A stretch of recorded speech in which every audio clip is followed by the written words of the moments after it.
despite what their moms told them. They just aren't talented enough for radio. Unfortunately, anyone can have a show these days. Sean. Well, I'm pretty hard to figure out sometimes. In fact, I can't even figure myself out sometimes, so don't you try to. Joe. You're an idiot and really a disloyal person. This is the Cuse Militia.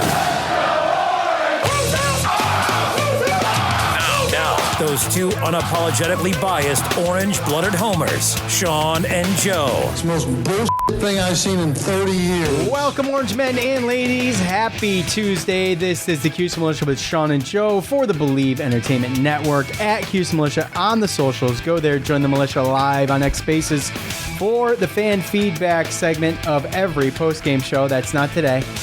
And besides, even if it was, me telling you now, it wouldn't matter because you wouldn't hear until it was over anyhow. So, a duel in the desert, so they say. In the middle of the night, Syracuse will face UNLV at like midnight or something like that. 9. So, okay. That's exaggerated. Same thing. We'll let you know what we think. You'll get our always valuable and accurate predictions, and we'll get yours valuable and accurate predictions as well off of the Twitter and the Facebook. So I feel like today should be Wednesday already by the amount of stuff that's happened this week at work and whatnot. So, and the weather sucks.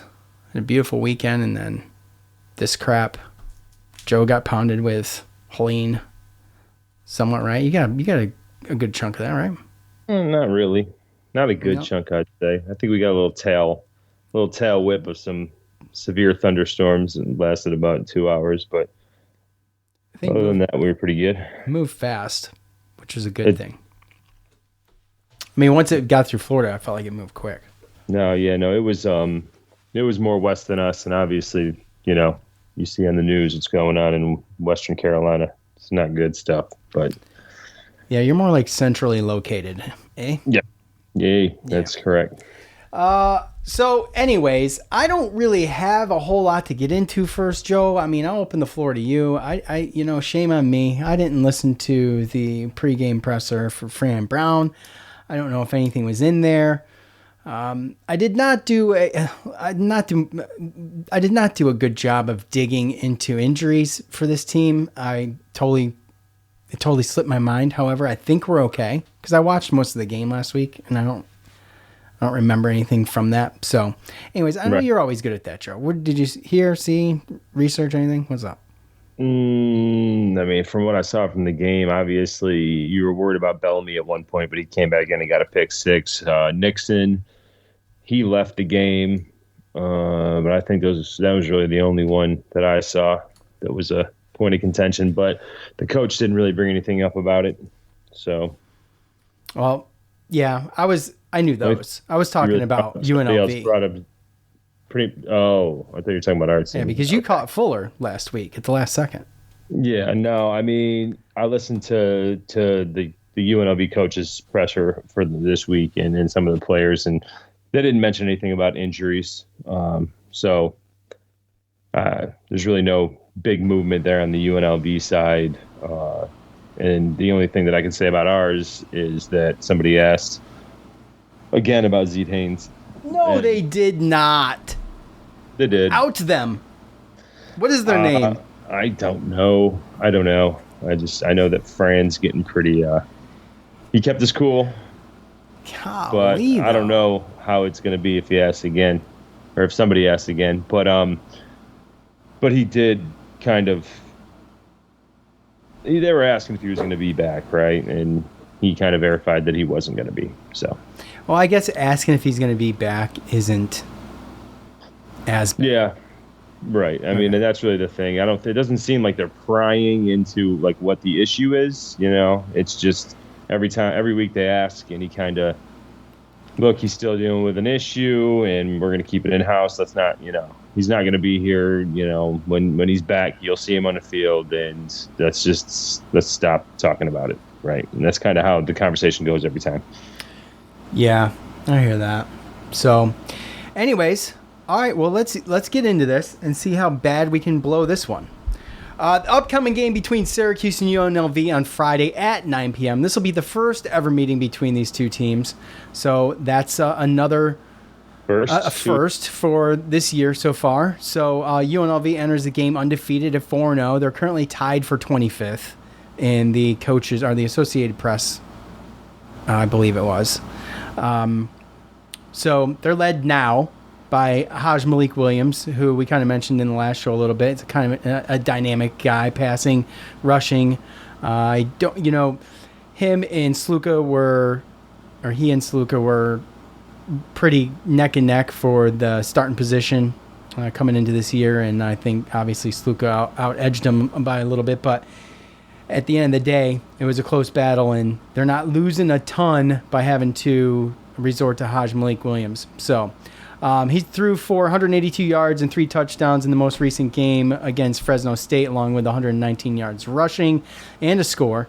Barry Odom in his second year with the Rebels as head coach, former stints at Arkansas, Memphis, and his alma mater, Missouri, for, I think, 2 different times. Eventually, he was head coach there. He led UNLV to a 9-5 record last year, where they started pretty strong but kind of fizzled out. The Rebels offense, okay, and I think this is where the bulk of this conversation should go. Their offense is currently ranked 10th. They're averaging 45.3 points a game. Their defense ranks 15th, allowing just 13.8 points a game. So it's going to be interesting to see if Kyle McCord can exploit this defense and be safe with the ball, be careful with the ball. And I only say that because I'm not sure if they've really faced, in my opinion, they haven't faced an offense like Syracuse. I think Syracuse will be the best offense that they'll probably face. So as far as their offense, though, leading receiver Ricky White III, he has almost twice as many receiving yards as the second guy with 253. Jacob De Jesus with 134 so far this year. White also with 5 of the 9 touchdowns at this point in the season for the Rebels, and he finished with 1,483 yards on 88 catches last year. That was good enough for third most in Division I. So he's pretty good, you would say. Matthew Sluka still running leading the running campaign with 253, but Williams not too far behind him with 207. You got to go to the third spot for the first running back in Kylan James. Jaden Thomas too isn't half bad either. They kind of got a good little mix of running backs, actually. They just aren't heavily as used as like what we normally do. So the defense, Joe, I mean, maybe you can dive in this a little bit more, but Jackson Woodard is leading tackler and leading in sacks for this group.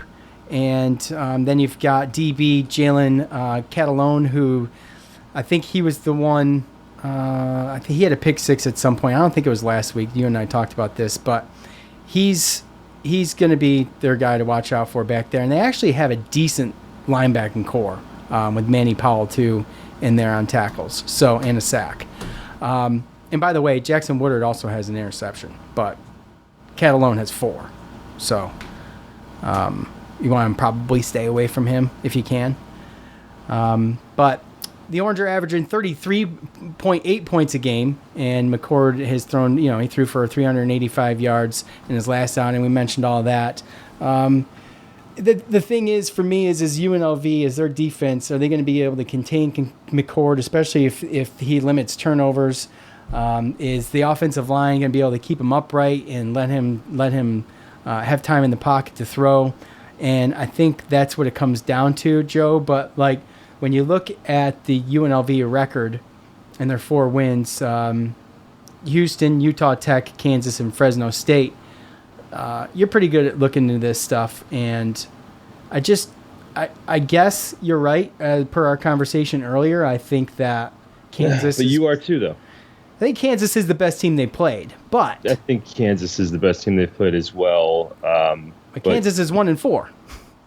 And that's where I was going to go, because after we had that conversation today, I came back and looked, and after going back and looking at the 4 opponents that they've played, albeit they've gone on the road and beaten 2 Big 12 teams of Houston and Kansas, they're both 1-4. Houston is actually not scored a point the last 2 weeks. So, Oof.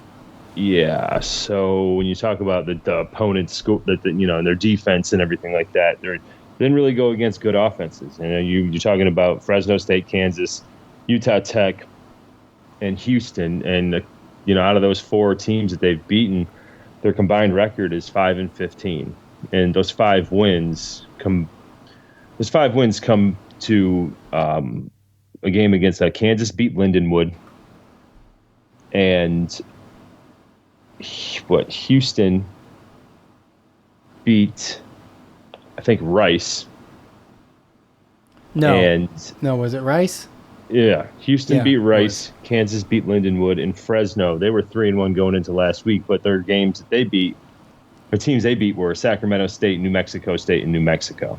In Houston's defense, though, they did play a 15th ranked Oklahoma at the time and 18th ranked Iowa State at the time. Oh, no doubt. I mean, they're in the Big 12. They have a tough schedule. I mean, Kansas has got a tough schedule too. But nonetheless, when you look at the teams that they played and the teams that those teams have beaten, I mean, what's the best team? New Mexico, Rice. That's a coin flip to me. You know what I'm saying? I know it's not New Mexico State, Lindenwood, or Sacramento State. So right. It's one of those things where the more I looked into it, UNLV, I mean, as much as they're 4-0, and you could say 2 Big 12 teams, in the outside it looks impressive. When you really dig deep, it's really not this year. Yeah, it kind of doesn't really help. Was kind of like when you're playing a team like this and they're scoring 72 on Utah Tech, who is 0-5. And hasn't really played anybody that impressive. UC Davis, I mean, they're an FCS. Abilene, yeah, right. So Abilene Christian, but I'm just saying that there's putting up a 70 burger on them doesn't mean anything to me. That's inflated their offensive stats for the year, and where they rank, 10th, so in the country right now, which is points per game, or 15th, excuse me. Oh, no, they're 10th. Their defense is 15th. But anyway, it kind of conflates the stats, and they're tied for 25th in the AP poll, and it's like one of those things. Like, I don't know, man. Did they pass the eye test? Like, to you, like you watch some of the Fresno State game. Like, I mean, I don't know. I mean, they look good. They look like it could be dangerous. But I mean, who's Fresno State? That's the issue. I mean, they're 3-2. Yeah, but the teams they've beaten, they're not impressive. Right, but they did their one loss besides UNLV was Michigan. Yeah. So they haven't beaten anybody impressive, but they lost 30-10 against Michigan at Michigan. Talking about Fresno State. So I mean, it's like you got to follow the branches and dig into not just UNLV, but every single opponent that they've played, and then who did they play? That's where we're at right now to kind of get a gauge on how good is UNLV. We're just not going to be able to tell, I don't think, until Friday night. And I know you're anticipating this game with caution, I guess, so to speak. But I don't know if the one thing that concerns me is just taking care of the ball. I think if Syracuse can take care of the ball, I think they're going to be okay. I feel like they're in a position where they know they can't play around. They got to go in with what they know they can work with and go from there. I haven't seen anything too elaborate from the offense. I think if the defense can keep Williams under wraps, they've got a really good shot of winning this game. I don't think UNLV has seen a offense like ours, and I don't know when Syracuse is getting there. When would they get there? Thursday or Wednesday? Never know. Yeah, they won't. I would, if it was up to me, I'd get there Wednesday. Or does that help or hurt? Again, yeah, I don't know. Mean, you get there a day early and get yourself acclimated to the time zone change and practice, and at the time where the game's going to be played. That can help. Yeah, I don't know how worried I am about that. Yeah, no, I mean, look, from the outside looking in and seeing what they did to Fresno State, it made me a little nervous on Saturday. I'm not going to lie. But then in the back of my head, I sat there and thought to myself, like, well, I mean, Fresno State really didn't have a lot of tape on this, Hajj Williams guy, right? And, maybe that was just either Fresno State, just their defense really isn't that good and they just haven't played some good teams, or, maybe it was because they didn't have tape. But I know now we have a full game of tape with Hajj, and you can look back at their offense in the games this season and kind of see how it's gone. But 3 out of the 4 games, the quarterback has taken the most carries. Yeah, they're the 2 quarterbacks that have played for this team lead the team in rushing and rushing attempts. And really, and when you go and dig down even deeper, they've only thrown, think about it, Kyle McCord threw the ball 50 times last game, right? Mm-hmm. They've only thrown the ball 67 times this year. They're 37 to 67, and Ricky White has caught 20 of the 37 balls, with the next closest one, DeJesus, with 7 catches in 4 games. 198 yards on 13 for 16 is pretty good, though. Yeah, no, it is. It's efficient. And I know that it's the first sample size of this guy, but, I mean, what was his long? 53. Okay, so he hit a bomb. Mm-hmm. So you take 53 yards away from the 183, and then what? 182. It's going to give you 129, right? Something like that, yeah.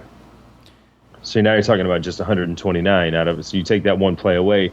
Sometimes you got to be able to look at that and break it down like that. And when you look at how many times they pass versus run, basically it's like 3-1 that they run over pass. So you go back and you watch their game, and it's a lot of, they're going to do the read option, quarterback option stuff, just like Schrader used to do from shotgun. And majority of the time it looks like, I mean, either they're switching up a bunch of running backs or the quarterback is running a lot more than everybody else. And, yeah, if they're going to throw, they're looking for Ricky White. Yeah, you got Ricky White, you got Hajj Malik, and you've got Jalen Catalone. I mean, on defense, Jalen is. And Jackson Woodard. Those are your guys. Yeah. I mean, obviously someone can step up. We talk about that all the time. I'm not even going to get into that. Obviously someone can step up, but on tape and on paper, those are the guys. So yeah. And when you look back at this Fresno State game as well, you talk about there was a block punt for a touchdown. There was a kickoff return for a touchdown. There was a lot of things that happened early that got them that lead where they could kind of coast, and you could tell that Fresno State was a little bit out of their element, and they threw some interceptions, and that was the ball game. They couldn't run the ball. Fresno State could not run the ball against this defense. No. And that's kind of been a trend all year. So to get LaQuint Allen going is going to be a big deal. Hajj Malik Williams rushed 12 times in the game against Fresno State. The rest of the team rushed for 27, and there's 26 with 8 other rushers on the list. So, right. I mean, there you go. But yeah, I mean, that's another good point though, Joe, to just piggyback on that is to, get the 1-2 punch for Syracuse in the running back game and get that thing going early. It's something that Syracuse has really struggled to do. And, they're going to have to come out swinging. I think just because if they can set the pace with Allen and Nixon, I think that bodes well for them. I think it's a good time. They got 3 good backs. I don't know how you rotate them in, but you know what I'm saying? Yeah, and they got a bunch of good receivers. I mean, we have a lot more offensive weapons that they have to worry about than, vice versa. So, to me, you're looking the biggest question is how good is UNLV's defense really? Exactly. How good is that secondary really? I don't know. That Jalen Kettleone's good. Watch. He's one guy though. Right. And one guy can't guard the 4 or 5 options that we have out there, like in any play at any time. And if there's anything, we've seen what our offense's floor is, right? We know what we're going to get from it. I mean, the highest point total that they've given up is 20 points against Kansas this year, and that's just hard for me to think that we're not going to break that. Yeah. Well, just based on what we've seen. And I feel like UNLV's defense might be good, but is it better than any defense that we've seen this year? No. I don't think so. No. However, they've stopped the run. But it could be. What's their... I mean, they're decent. Their defensive front has done a good job.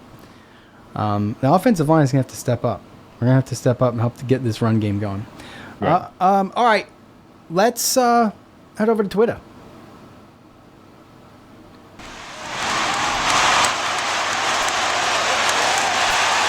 It's time to hear from you, the loudmouths from the... All right, you guys know what to do on the socials. Go there. Try to get this thing done on Monday mornings. If I remember, I'm going to ask for your final score prediction of the upcoming game. You leave them. Give us a meet. We'll talk about it. I got a good little chunk here on Twitter. They let us down in the post game, so they came through here. I'm just going to start right at the top. At No Blanchard 44, 41-38, Cuse in the shootout. The game will be decided on the last play. That's the one thing I wonder, Joe. Is this going to be a high-scoring game, or is it going to be a struggle? You know what I'm saying? Like, I can't tell. I mean, yeah.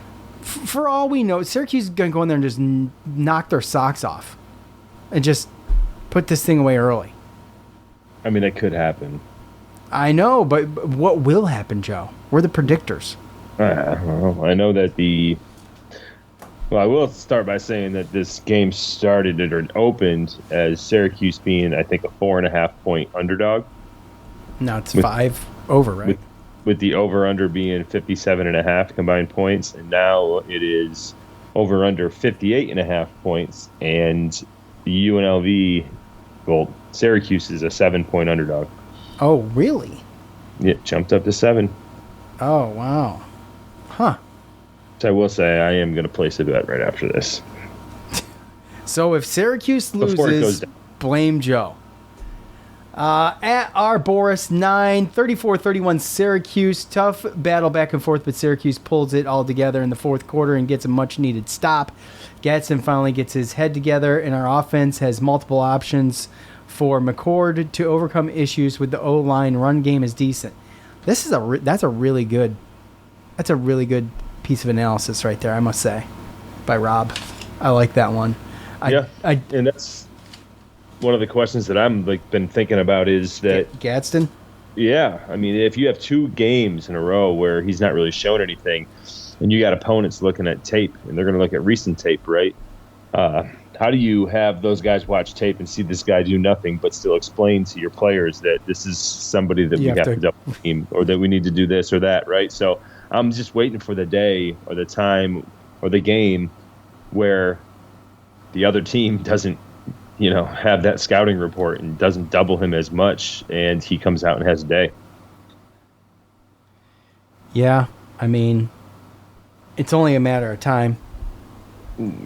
He's a professional, and people tend to get complacent. But the one thing that and look, everybody wants to see Arande out there catching balls. Okay, I mean, obviously he's entertaining and he's electric to watch. But I mean, people are going to catch balls either way. So it's one of those things. It's like. We're in such a different place with that right now. But that's a really good point about Gadsden. I like that the run game is decent. I feel like if the run game is decent, then we're going to be okay. And like we talked in the last show, Joe, about LaQuint Allen and just getting more creative with him and just finding ways to get him the ball, regardless of if you're if it's a check down or if it's just a screen pass. I love screen passes for LaQuinn Allen. I mean, he's one of those guys that can turn. If he gets a couple good blocks, he's gonna be able to chunk it. You know what I'm saying? Yeah. Well, to me, it's the obvious answer, right? Because if you have a situation where you're not running well enough, you're dropping back 50 times, defense is getting pressure. There's plays that you can call to mediate that, right? Or like take care of that. It's if you need to slow down a pass attack, then those are the type of things that you do. And then that's just going to open up, obviously, better pass protection for your quarterback, but also better running lanes. You know, if you're going to let them just pin their ears back and just play so aggressive because they know that you're passing the ball 7 out of 10 plays, then that's really not helpful. But if you're going to do some of those screens, and whether it's wide receiver, whether it's running back, having him go out and just chip a blocker and go out to the flats, anything to kind of just humble the defense, to slow them down a little bit, that's the play here for me. Yeah, I agree. Let's see. At the THUH, the Wizard 44. At this point, not a good he didn't leave a score. At this point, not a good outcome for Syracuse unless they get their true deep act together as well as their hearts in it. Well, first of all, I asked for your prediction. Okay? Come on, Cuse City. Give me something. I don't think that Cuse is that defeated. Really, don't. I think their hearts are in it. This team didn't quit against Stanford. They almost freaking won that game. It came down to one freaking play. Came down to 2 plays, if you count the field goal. Obviously, he's got to make the field goal. But I think their hearts are in it. And, you know, like you said, Joe, 8 out of 10 times I think we're beating Stanford. By the way, a couple of Stanford fans trolled our page. And that always hurts me, Joe. I try not to be a prideful guy. But when you come back to our page and stick your fingers in our eyes, it doesn't make me happy. Although I took it like a champ. Said, hey, man, look, good game. What was it? What did they say? They reposted one of the guys reposted the prediction thread, the one that we're going over now, only for Stanford, obviously, and said, check this thread out. It's hilarious. Because every single one of those predictions was us stomping Stanford. Yeah. So, we get that a lot. You'd be surprised. I wonder if I bet you other podcasts get it too. A lot of fan pages even that get attention. Get these trolls that come over. But anyways, I took it like a champ. I said, good game, man. You know, what are you going to do? Whatever. At Baptized by Fire 7, D-line gets no sacks, and the Rebels run and throw all over the place. Oh, boy. Come on, Dom. Syracuse O-line gives up 3 sacks, and the Orange miss a last-second field goal to win the game. Flight of shame back home. For some reason, one of the U.S. media comes home with a face tattoo. I don't know where this guy's going, but he says UNLV 28, Syracuse 27. Okay. Is that Dom? That's Dom. Yeah, well, he must have listened to our last show because he left one on Facebook too. Oh, what do you say? Hashtag Facebook sucks in bold. There you go. What else you got? You got any meat on Facebook? That's a no. Patrick O'Hearn, Oh. That's Captain Pat. Yeah, he said Facebook sucks. There you go. 3510 Cuse. Did you say Joe is nasty AF? No. Oh, that's so disappointing. No, it's not. Captain Patrick, don't listen to him. I appreciate your kind words of just saying Facebook sucks. So, did you ever go back through the Twitter thread where you had the hot dog stuff in there? Nah. Did you ever see? Oh my gosh. All right, it's not. It's only funny if you go watch it. What did he say? 35-10? Yeah. All right. Well, he's got one here. The defense finally shows up, win 35-10. The big question is, how does the O-line and the running game look? So, I don't know if he's double dipping there. but that's fine. He left the same score, so it's fair. How's the O-line and the running game look? I think that's key number one. I really do. Because going back to Dom's comment, the O-line gives up 3 sacks. And then he's got to put the cherry on top of another missed field goal to win the game. Seriously. You know what I mean? Far up. I will tell you that that's one thing that, I mean, at least looking at the Fresno State game, their special teams units look pretty good. Yeah.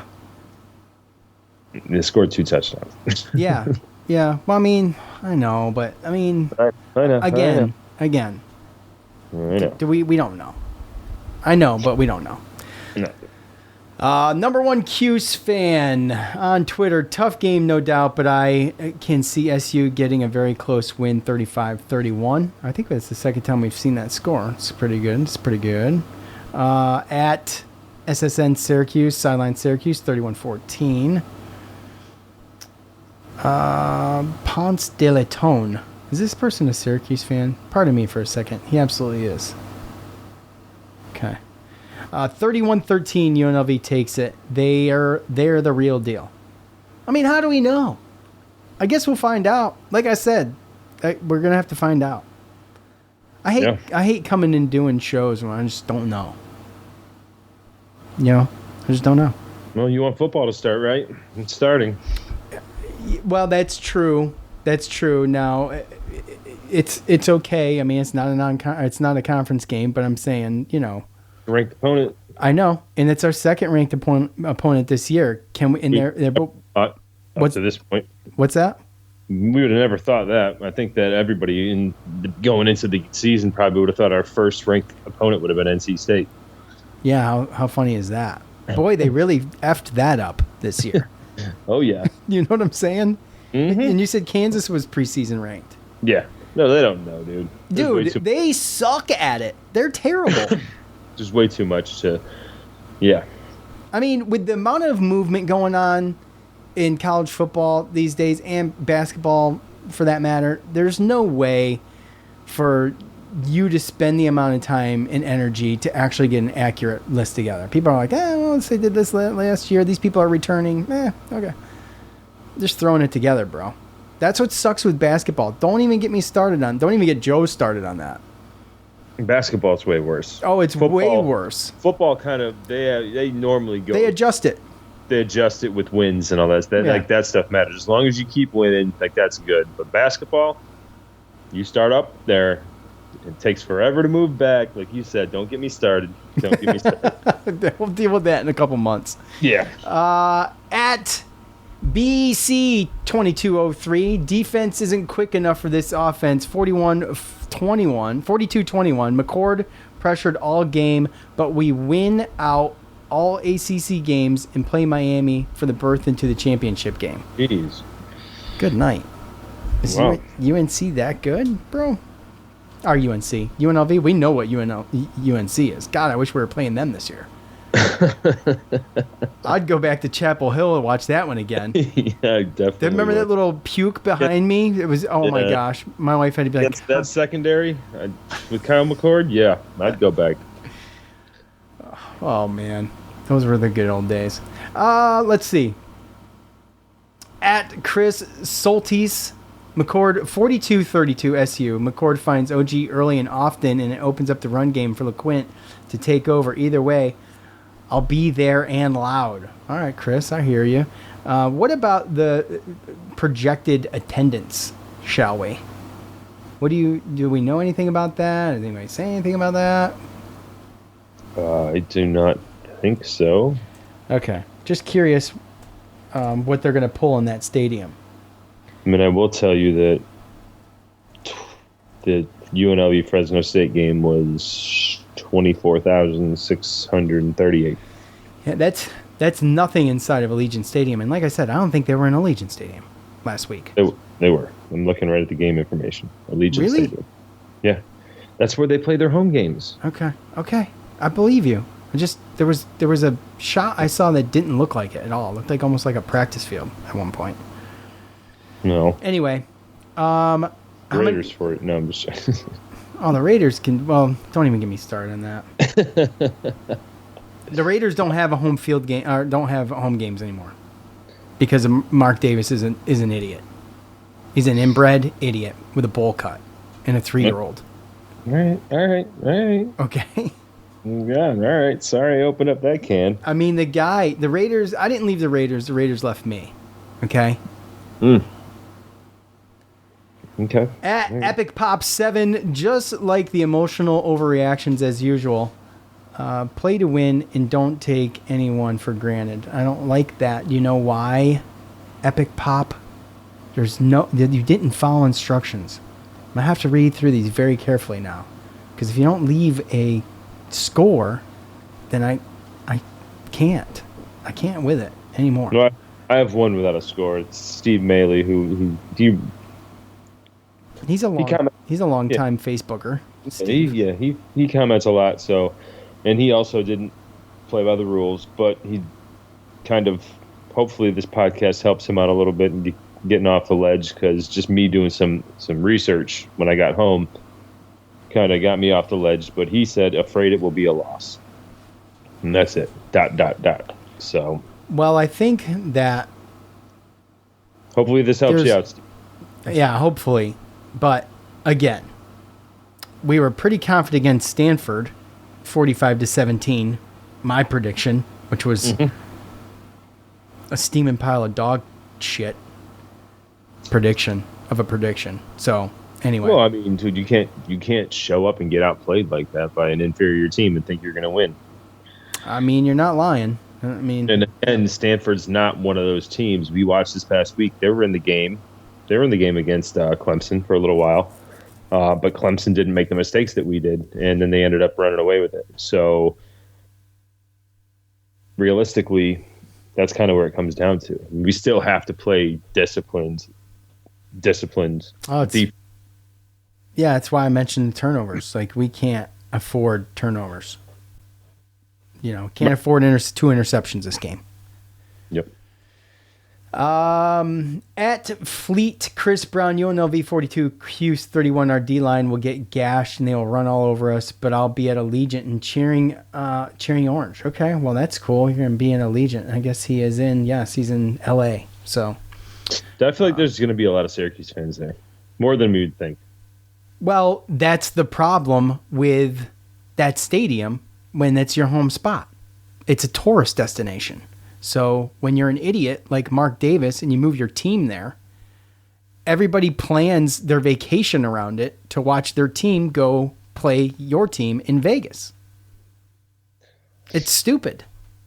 Sounds like he hears more about money than winning. Oh, you think? He's got, obviously it was a money thing, but he's got more money and knows what to do with. It's ridiculous. At Cuse Life for 15, and now Devontae Adams wants out, and I'm like, yeah, good. I hope everybody leaves. Well, everybody can't leave. Well, I hope they all do. Okay. What do you want it to be, like the replacements? No, I want it to be like not exist. That's what I want. Because it'll never be what it was when I was a kid. It'll never, ever be. At least we have hope with Syracuse. Like, it will get there. Like, it's getting there. That will never be. Gardner Minshew, bro. If I was Devontae Adams, I'd have left 2 weeks ago. Yeah. He's way too talented to be on that team. What a joke. I hope he goes, and I hope he goes to either Buffalo or the Saints. That's what I'm hoping. Okay. All right, I digress. Right. At Cuse Life for 15, this is tough. If the mistakes and errors were cleaned up, we are good. We are a good team and more talented. Screw it. 35-31 Cuse. I like that. It's another 35-31. Yeah, there's a couple of those, right? So that leads us to this, Joe. Who won last week? Oh, you got more? Go ahead, Joe. Go ahead. One more. Why don't you? Well, it's got to go to top fan Andy, our boy Andy. He's always...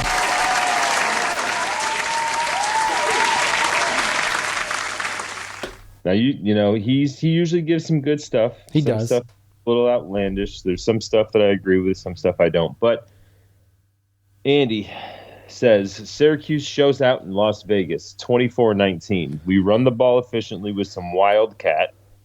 short throws, and long possession drives that eat up time. I think that's the part of it that confuses me. Defense stops Williams from being a running quarterback and forces him to throw more than they want. If they could just do one of those two things, the whole dynamic changes. Right. I just don't see when he says run the ball efficiently with some wildcat, I just don't see a situation where you're throwing Dan Villari in there? Out.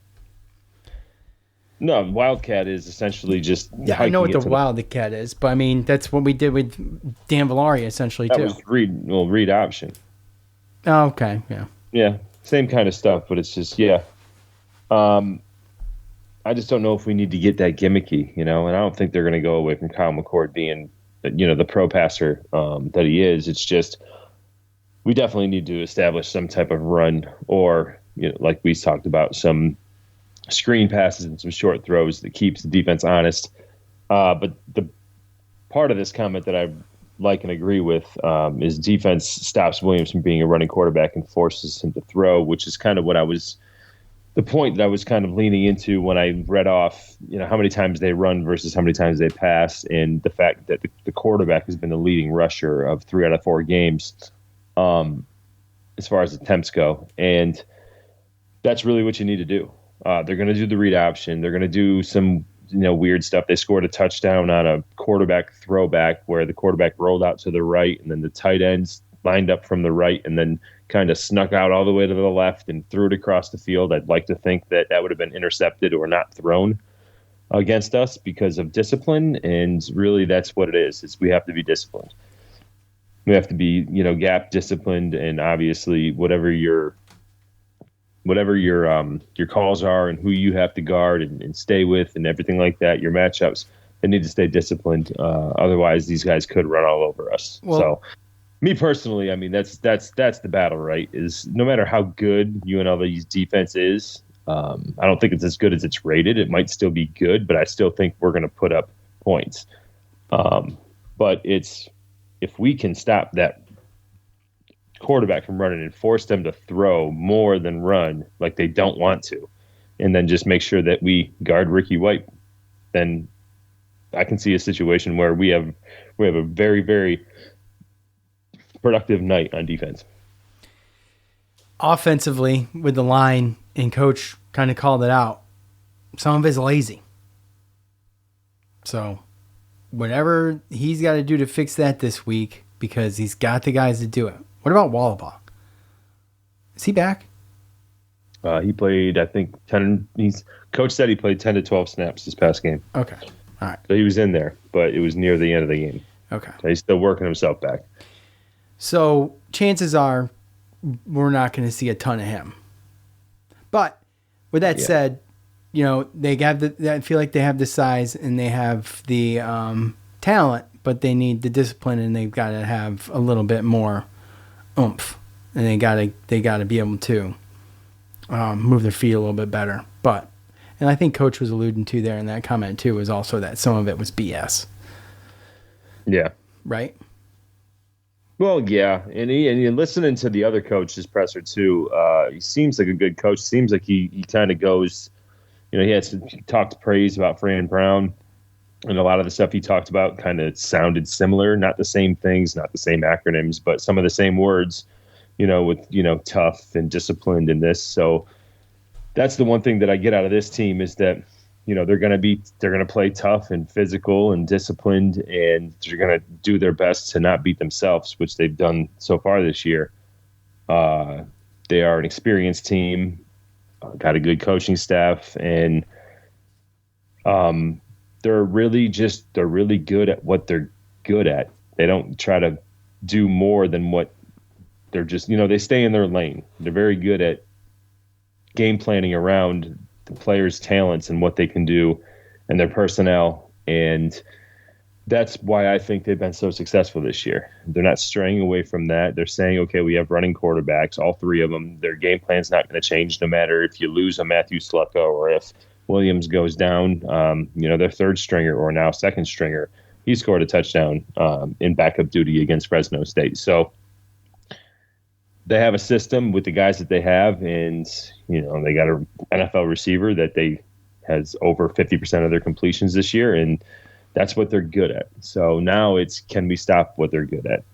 And I think that we can, because they don't have the options that we have, or that other teams that we've played have had. So, you just got to hone in on that stuff. But at the end of the day, they aren't going to kill themselves like we have killed ourselves in the past, like the Stanford game.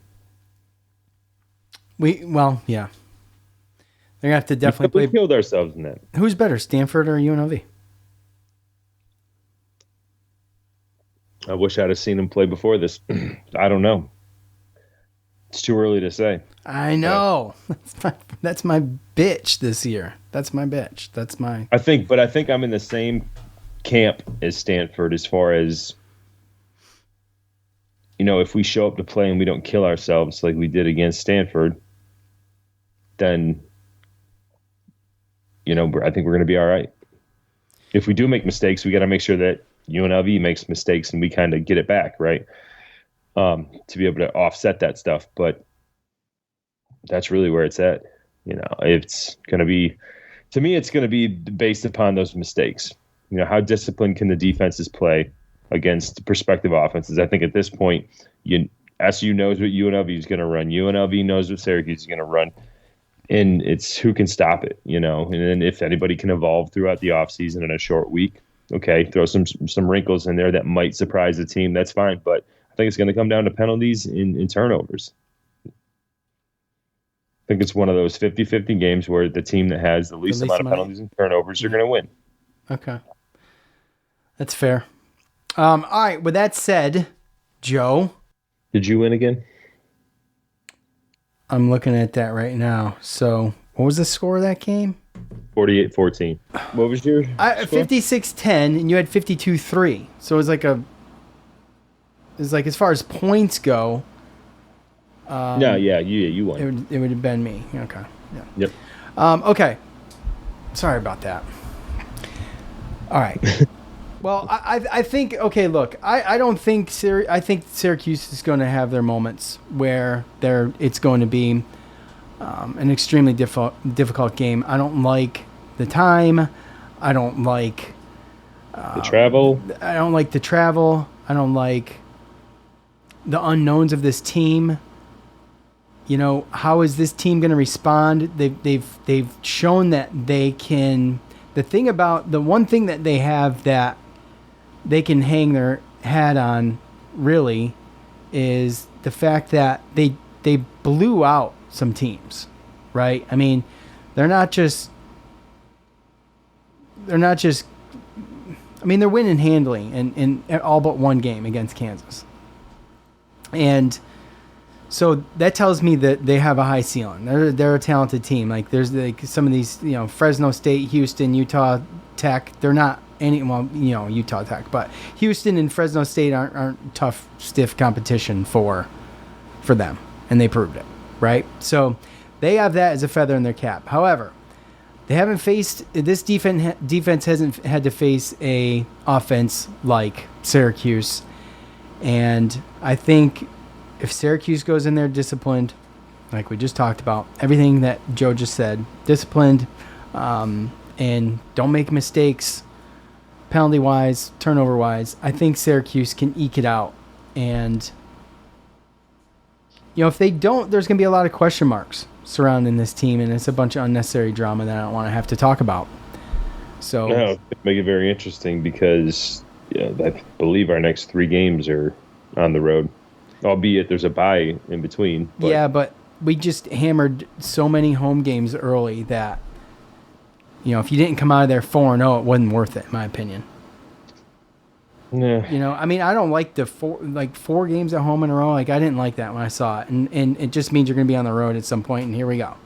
But I think that Syracuse can pull this thing out. I think Syracuse is a more talented team. I think they're a better team.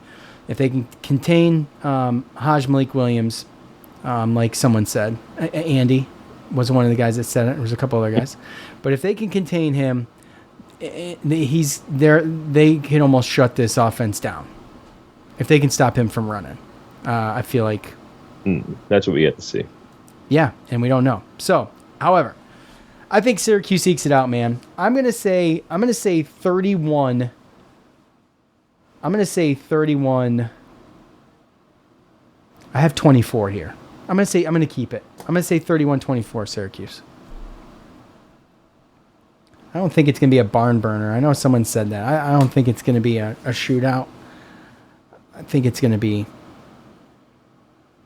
come down to who's going to make the most plays. The last play, maybe. I mean, judging by my score, maybe Syracuse goes down in final, tied 24-24, and goes down and freaking scores one with 2 minutes left, and the defense comes through and stops them. Yeah. Who knows? I can create all kinds of... Do what? I don't know how it's going to go.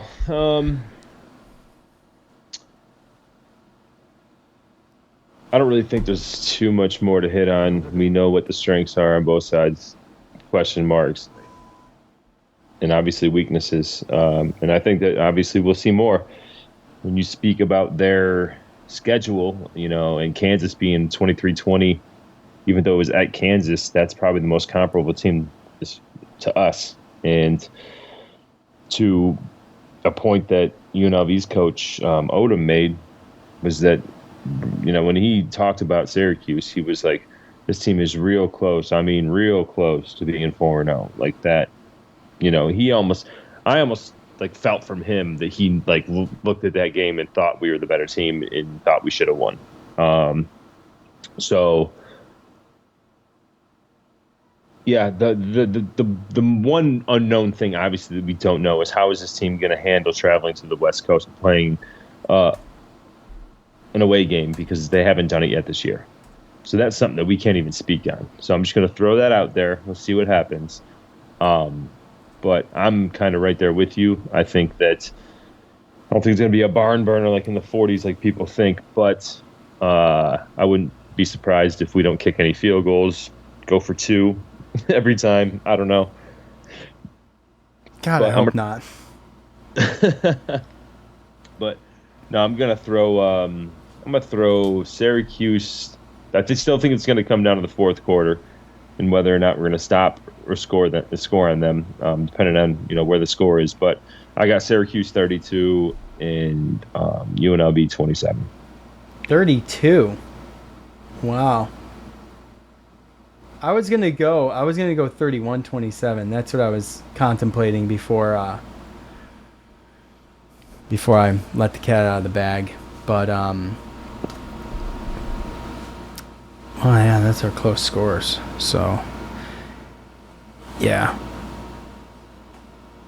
I don't know, man. It's gonna be interesting. I'm not like super anxious about it or anything. I'm just ready to watch a good game. You're just worried about how you're going to stay up. I'm a little bit more worried about how I'm going to stay up than if Syracuse can win the game. Yeah, that's going to be a challenge for me. So I have a game plan, and that involves me not sitting down.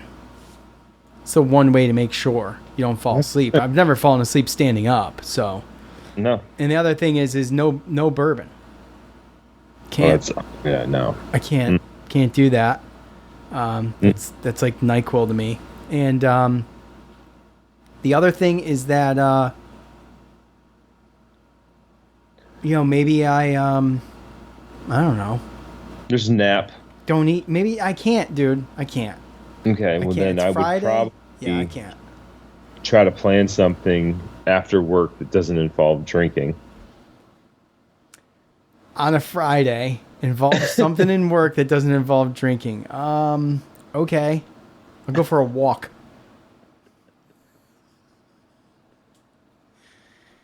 I don't know. I'm trying to throw stuff out here. Friday's date night. There's no way my wife's going to make it. She's not going to make it. This is what's going to happen. We're going to be out back hanging out. She's going to fall asleep. And then at some point, she's going to get uncomfortable and she's going to wake up. And then she's going to say, I'm going to bed. And I'm going to be back there by myself. And I'm going to get bored. And I'm going to sit down and I'm going to fall asleep. That's what's going to happen. But maybe I won't get bored. The game's good enough. I won't get bored. You know what I'm saying, though. What about Dylan? Can't you get him to stay up with you? Dylan's girlfriend comes back into town from school this weekend. So, no, I won't see Dylan. Dylan will be with her. So Okay. All right. Well, maybe I can get little man to stay up. maybe. Hey, man, the you last can thing always I call need. me and put me on speaker. I'll keep your ass up. And my youngest has a. Well, that's true. My youngest has a soccer game at 8:00 in the morning the next day. God. Yeah. Perfect timing. I know, right? So, anyways, Awful. we'll make it happen. Either way. I mean, if it's if Syracuse is just absolutely dominating them, then I'll just, it's in my library on YouTube TV. I'll go back either way. So, I mean, that's the great thing about technology these days is you don't have to stay up. No. It's just I want to stay up. It's like you're like, okay, I'm not going to watch this game. You won't do that night though, will you? What? Not be live during the game. You always like wait an hour so that you can fast forward through everything and not have to watch commercials. But Oh, yeah. Like- I'm not. No, I won't do that on Friday. but for me, I'm like, I've tried to do that because I know I can. And we have the technology and it's easy to do, but I can't.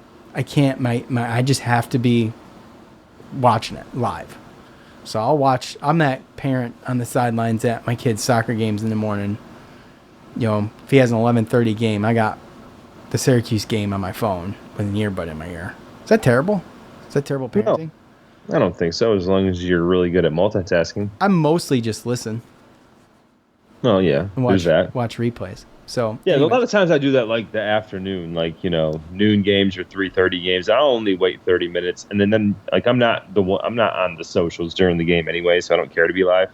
And all I do is just turn my phone upside down and put it over across the room and don't look at it until I'm live. So That's my thing too. Is I like to get on Twitter and actually see what's going on live. Plus the thoughts on the game tweet has got to go out fairly quick to be. Wait forever. If you only wait 30 minutes, you're going to catch up between timeouts and fairly fast. Yeah, I guess Usually you can wait about 40, 45 minutes. I and could just still watch catch it up. live, like normal person. Or you can do that. Well, that's probably what I'm gonna do. No, okay. Well, I'm definitely going to do it tomorrow. And by the way, I thought it was a 9:30 kickoff, but it's 9. Is that correct? Yeah. Okay. All right. Well, that's good. No, it's a 9:30 kickoff. You're just going to have to go to your library and start it. You know what's funny is when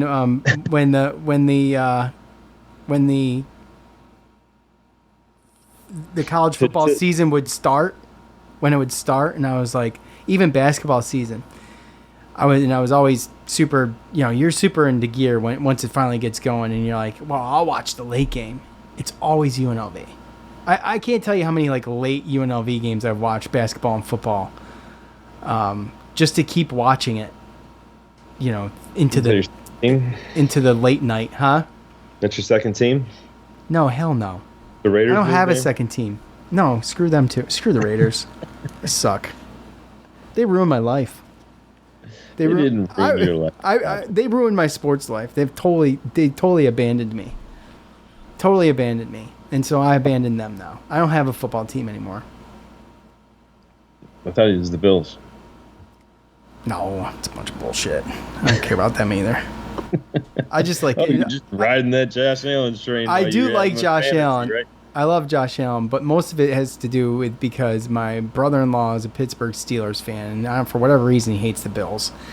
And so I do that, and you hate the Bills, so I do it to you. And then my warehouse manager at work is a Patriots fan, so I bought a hat, and every time the Bills beat the Patriots, I put that shit on and go to work with it, and it pisses him off. So It means that you can't talk shit to trolls anymore. huh? You can't talk crap to trolls anymore. What do you mean? Well, you're a troll. I troll in person though, and it's not Fair. even my team. It's not even my team, which is it's the most fun because when they lose, I'm like, whatever. I don't care. I don't care if they lose.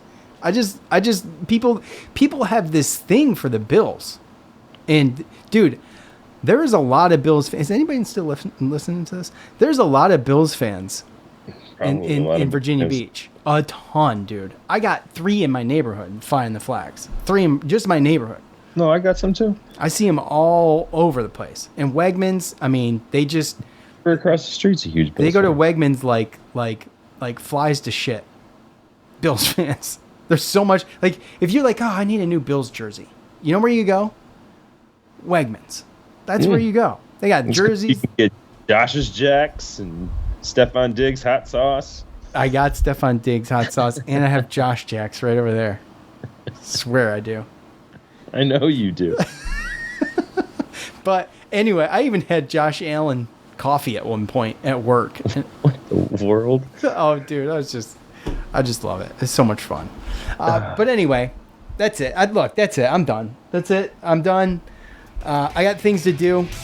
I think there's probably 3 people listening right now, and I appreciate all 3 of them. So we will be back here Sunday to talk about Syracuse at UNLV. Until then, be cool. Be cool. For Joe, I'm Sean. We're out.